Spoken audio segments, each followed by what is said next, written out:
오늘은 마가복음 강의 74번째 시간으로 불의 앞에 당당하신 주님이라는 제목으로 말씀 나누겠습니다. 지금 우리가 마가복음 14장을 보고 있는데 예수님께서 이제 가룟 유다의 배신으로 말미암아 예수님께서 그들에게 잡히시고 이제 그들에게 끌려가셔서 불의한 재판을 받고 계십니다. 사람이 우리가 신앙생활을 하다 보면 이럴 때가 있죠. 원치 않는 어려움, 환난을 당할 때, 특별히 또 내가 하지도 않은 말을 가지고 사람들이 이야기할 그런 억울한 일을 당할 때가 있습니다. 여러분은 그런 때 어떻게 합니까? 졸지 말고 집중하시라고 깜짝 음악이 나온 거예요. 그럴 때 어떻게 해요? 밤잠이 안 오죠. 그죠? 심한 경우는 막 살이 떨리죠. 어떻게 나한테 그럴 수가 있을까? 어떻게 저런 말을 지어서, 저런 악한 말을 지어서 퍼칠 수 있을까? 생각하면 밤잠이 안 오고 밥이 안 넘어가고 아마 몸이 부들부들 떨리실 겁니다. 그게 일반적이죠. 보통 사람들은 그런 억울한 일을 당하면 대부분 다 가만히 있지는 못합니다. 당장이라도 쫓아가서 멱살이라도 잡고 따져 묻고 싶은 것이 우리의 마음이죠. 근데 오늘 본문에 예수님은 그렇지 않으셨다라는 것입니다. 분명 사도 제자의 배신으로 지금 억울하게 붙잡혀 가셨음에도 불구하고 지금 그동안 그들 앞에 억울한 재판을 받고 계심에도 불구하고 오늘 우리가 전 본문을 읽어봤지만 예수님의 모습이 어떻습니까? 막 억울해가지고 막 안절부절 못하시는 그런 모습입니까? 아니면 그런 불의 앞에서도 당당하신 모습입니까? 주님은 당당하세요. 지금 그런 위협을 당하시고 심지어 지금 죽음의 위협을 지금 당하고 계시고 모욕을 당하시는 그런 상황 속에서도 주님은 어떻게 이렇게 당당하실 수 있을까? 어떻게 이렇게 하나님의 사람으로 살아가실 수 있었을까? 우리가 함께 본문을 통해서 그것을 배우려고 합니다. 우리는 그리스도인으로서 예수님이 걸어가신 길을 따라가야 되는 사람들입니다. 예수님이 어떻게 살아가셨는지 우리가 그것을 통해서 우리의 갈 길을 또한 발견하길 원합니다. 첫째, 예수님이 이렇게 당당하실 수 있었던 것은 사람을 두려워하지 아니하시고 하나님을 두려워하셨기 때문입니다. 예수님은 사람을 두려워하지 않으셨어요. 지금 예수님 앞에는 살기가 등등한 사람들이 있습니다. 심지어 당시의 법으로 이들은 예수님에게 사형도 내릴 수 있는 사람들이었어요. 53절, 54절 한번 보십시오. 그들이 예수를 대제사장으로 끌고 가니 대제사장들과 장로들과 서기관들이 다 모이더라. 이들을 뭐라고 부르냐면 사내들인 공회라고 얘기합니다. 이들은요, 당시에 얼마든지 자기들이 가진 권위로 신성모독한 자에게는 사형도 언도할 수 있는 그런 권세를 가진 사람들이에요. 근데 지금 그러한 권세를 가지고 있는 사람들 앞에서 재판을 받으시는데 그럼에도 불구하고 주님은 전혀 앞에 두려워하지 않으십니다. 또한 이미 재판은 결정이 나 있는 재판이었어요. 55절 말씀 보세요. 대제사장들과 온 공회가 예수를 죽이려고 그를 칠 증거를 찾되 증거를 보고 그가 유죄인지 무죄를 보는 게 아니라 이미 그는 죽이려고 예수를 죽이려고 증거를 찾고 있는 거예요. 죽일 증거. 죽여도 누가 뭐라고 할 수 없는 증거를 찾고 있는 거예요. 이미 재판에 결론이 나와 있는 거예요. 증거를 보고 사람들의 증언을 듣고 공정한 재판이 아니에요.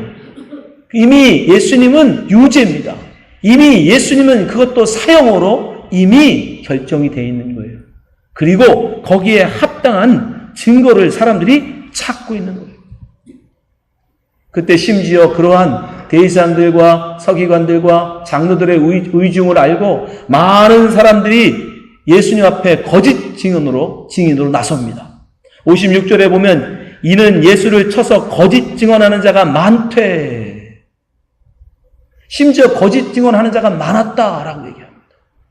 여러분 이것은 굉장히 의외의 말이에요. 왜냐하면 당시의 재판이라고 하는 것은 대부분의 증거가 사람들의 증언으로 이 증거를 삼습니다. 왜냐하면 지금이야 CCTV도 있고 지금 뭐 녹음기 같은 것도 있고 하니까 뭐 사진, 카메라가 있어서 사진 같은 것도 있으니까 그런 걸로 증거를 삼을 수 있죠.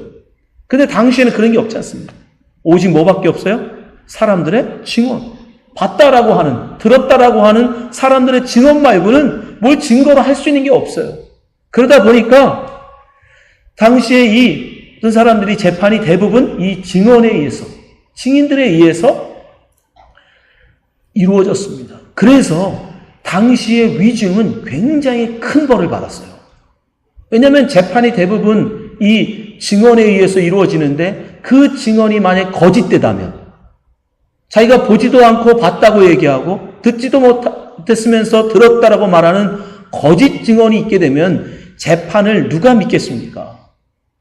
그래서 함부로 위증을 하게 되면 그 당시는 최고 사형까지도 당할 수 있습니다.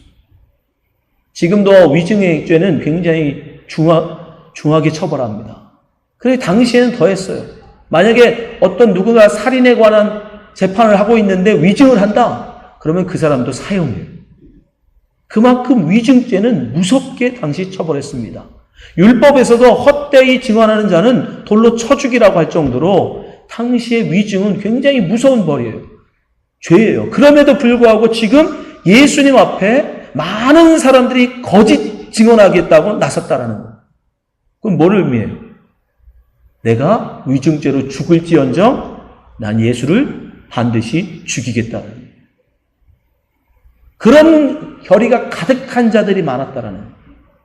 예수님을 변호해주고 예수님을 보호해주고 예수님 편에서 예수님을 말해줄 사람들은 아무도 없고 오직 거짓 증언을 해서라도 예수를 죽이려고 하는 사람들로 가득한 재판. 그러한 부당한 재판임에서도 불구하고 예수님은 그들 앞에 주눅들지 않으십니다. 당당하십니다. 어떻게 그럴 수 있어요? 주님은 결코 그 사람들을 두려워하지 않으셨기 때문입니다. 마태복음 10장 28절에 보면 예수님은 이렇게 말씀하세요. 몸은 죽여도 영혼은 능히 죽이지 못하는 자들을 두려워하지 말고 오직 몸과 영혼을 능히 지옥에 멸하시는 이를 두려워하라. 그들이 해봐야 그들이 예수님에게 할 수 있는 거야. 기껏 예수님의 몸, 예수님의 육신에 사형을 내리는 것밖에 없습니다. 그들이 예수님을 모욕해봐야 기껏해야 침을 뱉고 예수님을 때리는 것밖에 할 수 없습니다. 예수님의 영혼에는 단 하나의 스크래치도 낼 수가 없어요. 그래서 예수님은 그런 그들의 사람들의 판단, 그런 사람들의 재판, 그런 사람들의 증언 이런 것에 흔들리지 않으십니다. 왜요? 하나님께서 나를 아시고 하나님이 나의 의로움을 아시고 하나님이 나의 정직함을 아신데 그들이 아무리 거짓말로 예수님을 향해서 위협을 하고 협박을 합니다. 예수님은 전혀 그것에 흔들리지 않으셨던 것입니다. 여러분, 이것을 우리도 배워야 돼요. 사람을 두려워하기보다 여러분 하나님을 두려워하시는 여러분 되시기 바랍니다. 사람들의 말에 귀 기울이지 마시고 하나님의 말씀에 귀 기울이시는 여러분 되시기 바랍니다. 이 세상 사람들은 결코 하나님의 길을 걸어가는 사람들을 좋게 말하지 않아요. 그러니까 세상이고 그러니까 세상 사람들입니다. 그 길을 살아갔던 또 한 사람이 누구냐면 다윗이었어요. 다윗은 분명히 자기는 잘했습니다. 나가서 싸우라면 싸우고 승리하고 돌아왔어요. 그런데 그것을 보던 사울이 그를 시기합니다. 사람들이 이야기하죠. 전쟁 마치고 돌아왔더니 사울이 죽인 자는 천천히요 다윗이 죽인 자는 만만이로다. 공을 다윗에게 돌리는 거예요. 그러니까 왕이었던 사울이 시기합니다. 그래서 결국은 다윗을 죽이려고 작심합니다. 그리고 전국에 수배령을 내리죠. 다윗을 잡아 죽여라. 그리고 그를 죽이겠다고 3,000이나 되는 특별 부대를 구성합니다. 그리고 그를 쫓아요. 다윗이 얼마나 억울합니까? 자기가 반정을 꾀한 것도 아니고 사울 왕을 미워한 것도 아니고 나라에 해코지를 한 것도 아니고 그저 자기는 충성되이 자기 일을 감당했을 뿐인데 오히려 그 충성됨이 오히려 사울에게 미움이 돼. 얼마나 억울합니까? 얼마나 속상합니까? 또 많은 사람들 중에, 국민들 중에는 다윗이 왕이 되기를 바라는 사람들이 있었어요. 사실 사울이 그것 때문에 더 화가 나서 다윗을 죽이려고 그러는. 근데 어느 날 그렇게 도망다니는 다윗에게 저의 기회가 옵니다. 다윗이 숨어있던 굴에 사울이 낮잠을 자려고 들어온 거예요. 경호원들은 굴 입구에 있습니다. 그저 사울만 들어와서 자고 있는 거예요. 그 당시 굴은요, 우리나라 굴처럼 뭐 입구가 하나가 있는 게 아니에요. 여러 개의 입구가 있어가지고 굉장히 거미줄처럼 엉켜있는 그런 굴이에요. 그러니까 여기서 사울 왕을 죽이고 아무도 모르게 빠져나가도 얼마든지 빠져나갈 수 있어요. 그 부하들마저도 이야기합니다. 하나님께서 우리에게 은혜를 주시고 이 원수 사울을 죽일 수 있는 기회를 하나님이 주셨습니다. 그런 것 같지 않습니까? 내가 하나님 앞에 정직하게 살았는데 근데 지금 사울 왕이 자기를 죽이려고 하니까 하나님이 나의 억울함을 보시고 원수 갚을 기회를 주셨구나. 얼마든지 이렇게 하나님의 뜻을 우리가 해석할 수 있는 그런 상황이에요. 그런데도 다윗은 뭐라고 하는지 아십니까? 자기 사람들에게 이르되 내가 손을 들어 여호와의 기름 부음 받은 내 주를 치는 것은 여호와께서 금하시는 것이니 그는 여호와의 기름 부음을 받은 자 됨이니이다. 안 된다는 거예요. 하나님이 원치 않으신다는 거예요. 세상적으로 생각할 때는, 정치적으로 생각할 때는, 인간적으로 생각할 때면 얼마든지 정말 그를 죽이는 게 이득이고 정당한 것. 그러나 다윗은 하나님이 볼 때 아니다. 세상 사람들이 볼 때는 옳은 일 같아도, 합당한 일 같아도, 정당한 일 같아도 하나님이 보시기에는 기름 부음 받아 세운 왕을 죽이는 것은 합당하지 못하다. 하나님의 뜻에 옳지 않다. 그러니까 다윗은 누구를 보는 거예요? 세상 사람들이 아니라 하나님을 바라. 세상 사람들의 말이 아니라 하나님의 뜻을 구하며 살아갔던 거예요. 다윗은 사람들 앞에 정직하고 의롭기보다 하나님 앞에서 의롭고 정직하기를 원했던 것입니다. 그렇게 기회가 2번이 더 주어짐에도 불구하고 다윗은 끝내 사울을 죽이지 않습니다. 하나님은 그걸 기뻐하세요. 그리고 결국 다윗을 이스라엘의 왕으로 세우십니다. 여러분, 우리도 마찬가지예요. 세상 사람들 앞에 여러분 두려워하지 마시기 바랍니다. 세상 사람들의 평판, 세상 사람들의 생각, 세상 사람들의 그 눈을 여러분 두려워하지 마십시오. 우리가 정말 두려워해야 될 것은 하나님이십니다. 하나님을 바라보시고 하나님의 뜻이 무엇인가? 이 일이 과연 하나님의 보시기에 옳은 일인가? 그런 일인가? 세상 사람들이 뭐라고 하든 여러분 그것은 신경 쓰지 마시고 하나님의 말씀을 신경 쓰는 여러분 되시기 바랍니다. 우리 주님이 그 불의 앞에 당당할 수 있었던 이유는 바로 거기에 있어요. 사람들의 말이 아니라 하나님의 뜻을 바라보시는 분이었기 때문에.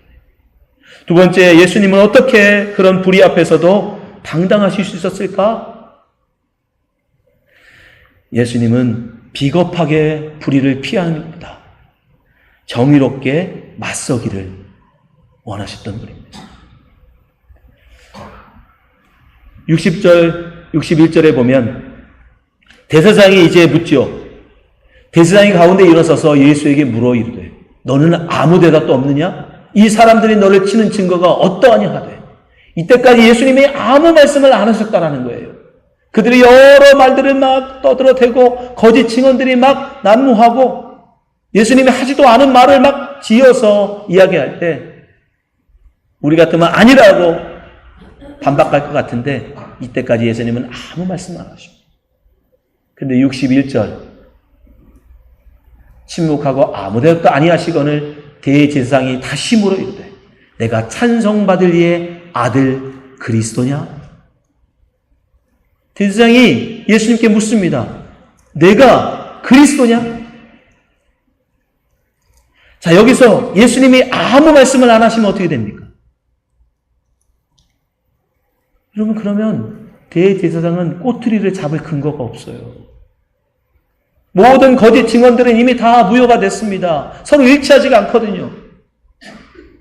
거짓이니까 어떻게 거짓이 여러분 드러날 수 있겠어요? 다 거짓은 드러나게 돼 있거든요. 그러니까 여기서 예수님이 침묵하면 예수님은요 얼마든지 이 지금 위기 상황에서 벗어날 수 있어요. 여기서 잠잠하시면, 여기서 이걸 부정하시면 예수님은 지금 이 위기를 모면할 수 있습니다. 그런데 예수님은 그 길을 택하지 아니하시고 기꺼이 그 말을 인정하십니다. 62절 보세요. 예수께서 이르시되, 처음으로 예수님이 말씀하십니다. 내가 그니라. Yes, I am. 내가 그니라. 이 말이, 이 인정이 그들에게 빌미가 될 줄 몰랐을까요? 예수님은 하셨어요. 왜 모르시겠습니까? 예수님이 바보입니까? 지금 재판이 어떻게 돌아가고 있고 그들이 지금 어떤 생각을 가지고 예수님에게 지금 이 재판을 하고 있는지, 왜 거짓 증인들을 세웠는지 왜 주님이 그걸 모르십니까? 거기서 잠깐 아니다라고 얘기하면, 거기서 잠깐 인정하지 않으시면 이 위기를 얼마든지 피할 수 있지만 예수님은 기꺼이 내가 그리스도냐? 라고 하는 질문에 내가 크니라 대답하십니다. 왜 그러셨을까? 잠깐만 참으시고 잠깐만 아니다 라고 하시면 될 일 같은데, 예수님 마태복음 10장 33절에 이런 말씀을 하셨습니다. 누구든지 사람 앞에서 나를 부인하면 나도 하늘에 계신 내 아버지 앞에서 그를 부인하리라. 여기서 예수님이 아니다 하면 어떻게 되는 거예요? 하나님께서 예수님을 그리스도로 보내신 사실을, 그 진리를 부인하게 됩니다. 사람들 앞에서 하나님의 뜻을 부인하게 됩니다. 그렇게 부인하면 잠깐은 위기를 면할 수 있겠죠. 잠깐은 그 자리에서 피할 수 있겠죠. 그러나 주님은 그렇게 부인하고 그 자리를 피하기보다 기꺼이 고난을 받고 그것 때문에 비록 죽을지언정 예수님은 기꺼이 그 하나님의 말씀을 인정하신 겁니다. 고백하신 거예요. 사람들 앞에서 하나님을 부인하기보다 기꺼이 인정하고 고난의 길을 선택하십니다. 그래서 주님은 그들 앞에서도 그렇게 당당하셨던 거예요. 여러분, 이것이 요즘 말로 그리스도인의 야성이라고 합니다. 이게 뭐냐? 비겁하게 그리스도인이 아닌 것처럼 사람들 앞에서 행사하면서 세상의 어떤 이익, 세상의 손해를 안 보려고 하는 것보다 차라리 그리스도인으로 당당하게 고백하고 손해를 당하는 것이, 불이익을 당하는 것이 더 낫다라는 거죠. 예수님은 바로 그러한 담대함이 있으신 분이에요. 비겁하게 잠깐 변명하고 비겁하게 잠깐 숨기보다 차라리 담당하게 그들 앞에 진리로 맞서기를 선택하십니다. 여러분, 우리가 그런 그리스도의 야성이 있어야 합니다. 비겁하게 그리스도인이 아닌 것처럼, 예수의 제자가 아닌 것처럼 도망가기보다 비록 환난을 당한다 할지라도, 비록 고난을 당한다 할지라도 기꺼이 그 앞에 나갈 줄 아는, 인정하고 나갈 줄 아는 그런 담대함. 히브리서 11장에 보면요, 굉장히 많은 믿음의 선진이라고 하는 사람들을 소개하고 있어요. 근데 거기 보면 35절에 어떤 여자들에 대해서 히브리서 기자가 이렇게 얘기합니다. 여자들은 자기의 죽은 자들을 부활로 받아들이기도 하며 또 어떤 이들은 더 좋은 부활을 얻고자 하여 심한 고문을 받되 구차히 풀려나기를 원하지 아니하였으며. 분명히 그들이 예수를 주로 고백하면 심한 고문을 받을 것을 압니다. 그럼에도 불구하고 그 여인들이 어떻게 했다고요? 구차히 풀려나기를 원치 아니하고 기꺼이 예수를 주로 고백하고 고난을 받았다는. 예수는 나의 주가 아닙니다 라고 한마디만 하면 구차하게 기꺼이 거기서 풀려날 수 있어요. 벗어날 수 있어요. 근데 그들은 그것을 구차하다고 생각했어요. 그렇게 구차하게 풀려나느니 정직하게 인정하고 고난을 받겠다. 그게 바로 그리스도인의 야성이에요. 여러분, 우리는 이러한 담대함이 있어야 합니다. 잠깐 변명하고 잠깐 그 자리를 모면하는 것이 여러분 과연 우리에게 유익일까요? 한경직 목사님이 얼마나 훌륭한 목회를 하셨습니까? 그럼에도 불구하고 그분이 평생에 가슴에 맺힌 아픔, 죄가 있다라고 얘기했습니다. 그게 뭔지 아십니까? 신사 거부를 못한 것. 일제의 위협 앞에 그저 마음으로 하나님을 믿고 겉으로만 숙이는 것이다 라고 스스로 위안하고 일제의 신사 앞에 고개를 숙였던 자기 자신, 그분은 평생 그것이 자기에게 아픈 상처로 남았다라고 고백했어요. 여러분, 한국 기독교는 그 점에 있어서 고개를 들 수가 없어요.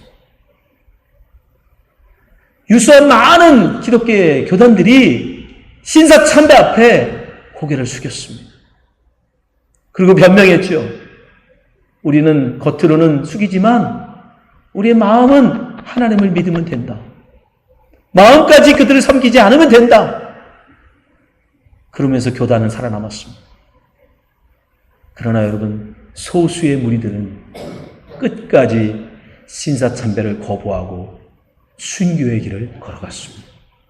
교단이 해체되고 모든 재산이 일제에 탈취가 되고 심지어 목숨까지 잃었지만 여러분, 끝내 신사참배를 거부하고 믿음을 지켜나간 사람들이 있다는 거예요. 여러분, 우리는 어떤 길을 걸어가야 할까요? 예수님은 얼마든지 아니다 라고 말하면, 아니 아무 말씀하시고 그냥 가만히만 계셨으면 얼마든지 이 위기를 벗어날 수 있었어요. 이 일을 지나갈 수 있었습니다. 그러나 주님은 구차하게 그렇게 피하는 걸 선택하지 않으시고 기꺼이 그들 앞에 인정하십니다. 내가 그니라. 너희들이 말한 대로 내가 그니라. 주님은 기꺼이 당당히 주님을 인정하고 주님이 원하시는 그 길을 걸어가셨습니다. 사랑하는 성도 여러분, 우리는 그리스도인, 예수님이 가신 길을 따라 나서야 되는 것이 바로 우리 그리스도인입니다. 사람들 앞에서 여러분 예수님을 부인하는 그런 비겁한 사람이 되지 마십시오. 기꺼이 그로 인해서 고난을 당한다 할지라도, 손해를 본다 할지라도, 혹 그걸로 비난을 받는다 할지라도 그리스도인답게 예수 그리스도의 길을 걸어가시는 그리스도인 되시기 바랍니다. 마지막으로 예수님은 하나님의 뜻을 위하여 기꺼이 그 모든 모욕을 참으셨습니다. 예수님께서 이 억울함, 이런 불의한 재판 앞에서 그렇게 당당하실 수 있었던 이유는 오직 하나, 그것이 바로 하나님이 원하시는 길임을 아셨기 때문에 그래요. 63장 64절에 보면 대제사장이 자기 옷을 찢으며 이르되 우리가 어찌 더 증인을 요구하리요? 그 신성 모독하는 말을 너희가 들었도다. 너희는 어떻게 생각하느냐 하니 그들이 다 예수를 사형에 해당한 자로 정죄하고 어떤 사람은 그에게 침을 뱉으며 그의 얼굴을 가리고 주먹으로 치며 이르되 선지한 노릇을 하라 하고 하인들은 손바닥으로 치더라. 결국 그들은 예수님에게 온갖 모욕을 가합니다. 예수님은 분명 그것을 아셨어요. 그럼에도 불구하고 기꺼이 그 길을 걸어가셨습니다. 왜 그러셨을까요? 얼마든지 피할 수 있었는데, 근데 주님은 기꺼이 그 길을 선택하셨을까요? 그것은 바로 예수님께서 그 길을 가야만 우리의 구원이 있음을 아시기 때문입니다.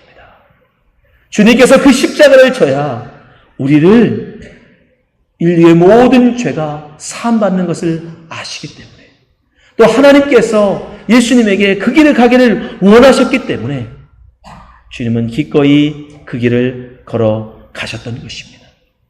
그래서 베드로가 그것을 보고 뭐라고 고백합니까? 베드로전서 2장 23절에 보면 그것을 목격했던 베드로가 이렇게 증언해요. 욕을 당하실 때 맞대어 욕하지 아니하시고 고난을 당하실 때 위협하지 아니하시고 오직 공의로 심판하시는 이에게 부탁하시며 친히 나무에 달려 그 몸으로 우리 죄를 담당하셨도다. 그 길을 가지 않으면 우리의 죄를 사할 수 없음을 아시기에, 그것이 하나님 아버지께서 예수 그리스도를 이 땅에 보내신 뜻임을 아시기에 예수님은 기꺼이 그 길을 묵묵히 걸어가신 것입니다. 하나님은 이미 이사야 선지자를 통해서 우리에게 예언하셨어요. 53장에 보면 그가 찔림은 우리의 허물 때문이요 그가 상함은 우리의 죄악 때문이라. 그가 징계를 받음으로 우리는 평화를 누리고 그가 책찍에 맞음으로 우리는 나음을 받았도다. 예수님이 당하시는 모욕, 예수님이 받으신 그 재판, 예수님이 당하신 그 죽음, 사실은 우리가 당해야 될 책찍이었고 우리가 받아야 될 재판이었고 우리가 맞이해야 될 죽음이었습니다. 근데 주님이 그것을 당하지 않으면 그건 우리가 고스란히 다 받아야 되기 때문에, 그러면 우리 중에 그 누구도 하나님 앞에 의롭게 인정받을, 아니 하나님의 나라에 천국에 들어갈 자가 아무도 없기에 주님은 억울하지만 모욕을 당하지만 비록 죽음을 당하는 길이지만 기꺼이 그 길을 걸어가셨던 것입니다. 바로 우리를 사랑하셔서 우리를 살리시기 위해서 주님은 기꺼이 그 십자가의 길을 걸어가신 것입니다. 사랑하는 성도 여러분, 우리에게 어떤 길이 주어져 있습니까? 여러분, 우리의 주의 일을 하다 보면 어려울 때가 있어요. 주변으로부터 시기를 받을 때도 있고 내가 하지 않은 말로 사람들이 나를 음해할 때도 있습니다. 여러분, 그건 잘하는 거예요. 여러분, 그런 환난을 당하고 계시다면 잘하는 거예요. 왜냐하면 세상은 반드시 우리가 주의 길을 걸어갈 때에 그것을 박수 쳐주지 않습니다. 그것을 칭찬하지 않습니다. 왜냐하면 그들은 그 길을 알지 못하기 때문에. 그래서 주의 길을 걸어가는 자에게, 주의 일을 하는 자에게 비난과 조롱과 핍박이 오는 거예요. 그럼에도 불구하고 왜 우리는 그 길을 가야 합니까? 그 길이 옳은 길이기 때문입니다. 주님이 가신 길이고 주님이 우리에게 오라고 하신 길이기에, 여러분, 그것이 하나님이 우리에게 원하신 길이기에 여러분, 우리는 그 길을 가야 하는 거예요. 원치 않을지라도, 비록 그 일이 되게 힘들지라도, 때로는 조롱을 당하고 때로는 핍박을 받을지라도 여러분, 우리는 그 길을 걸어가야 하는 것입니다. 그게 진정 하나님이 우리에게 원하시는 구원의 길이기 때문입니다. 예수님은 분명히 우리에게 말씀하셨어요. 내가 곧 길이요 진리요 생명이니 나로 말미암지 않고는 아무도 아버지께로 올 자가 없느니라. 예수님이 가신 그 길, 힘들어도 어려워도 우리는 그 길로 가야 구원을 얻을 수 있습니다. 하나님께 나아갈 수 있습니다. 천국에 이를 수 있습니다. 오늘 이 말씀 듣는 모든 성도님들, 분명 우리가 주의 일을 하다 보면, 주의 길을 가다 보면 어려운 일을 당할 겁니다. 환난을 당할 겁니다. 시험이 올 겁니다. 조롱을 당할 수도 있고 핍박을 당할 수도 있습니다. 그러나 여러분, 포기하지 마십시오. 그 사람들을 보지 마시고 하나님을 바라보시는 여러분 되시기 바랍니다. 잠깐의 환난과 핍박을 위해서 여러분 거짓으로 변명하고 도망치는 사람이 아니라 인내하며 참으며 그 길을 걸어가신 주님을 바라보고 끝까지 그 길을 걸어가는 성도가 되시기를 주님의 이름으로 축원합니다. 다시 기도하겠습니다.